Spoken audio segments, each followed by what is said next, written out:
welcome to my YouTube channel. So ngayon may panibago po akong i-share na sa inyo na video guys.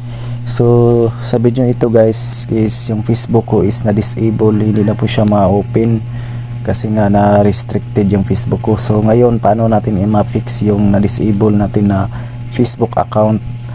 So hindi na talaga ma-open.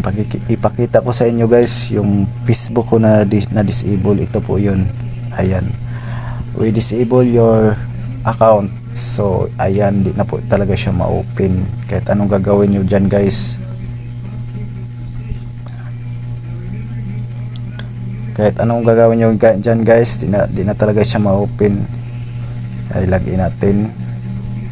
Ayan, disable your Facebook account. So ngayon guys, ipapakita ko sa inyo kung paano natin yan ma-fix. So ang una natin gagawin guys, punta tayo sa Chrome, tapos i-search natin dyan ang disable Facebook account, tapos yan ang kalabasan, tapos personal Facebook account is suspended or disabled. I-click natin yan. So napakabagal lang signal natin ngayon guys, no? So hintayin lang natin. So dito tayo dadalhin guys, tapos scroll down lang tayo, no? Scroll down lang tayo, tapos what this helpful, i-click lang natin ang no, tapos this solution doesn't work, click natin yan. Tapos dito guys, tell us more option, tell us more. So mag-type lang tayo dyan guys. So yan lang ita-type nyo guys, no? Hello Facebook team, I need your help to recover my Facebook disabled account. Facebook email, ilagay lang nyo dyan. Tapos cellphone number, phone number guys na nakalink sa inyong Facebook. Tapos username ng yung Facebook.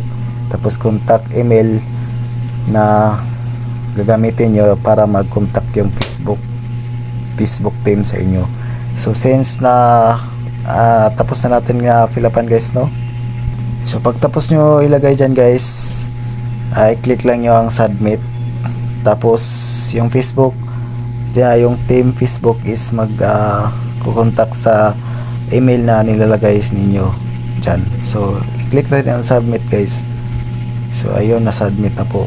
Thanks your feedback.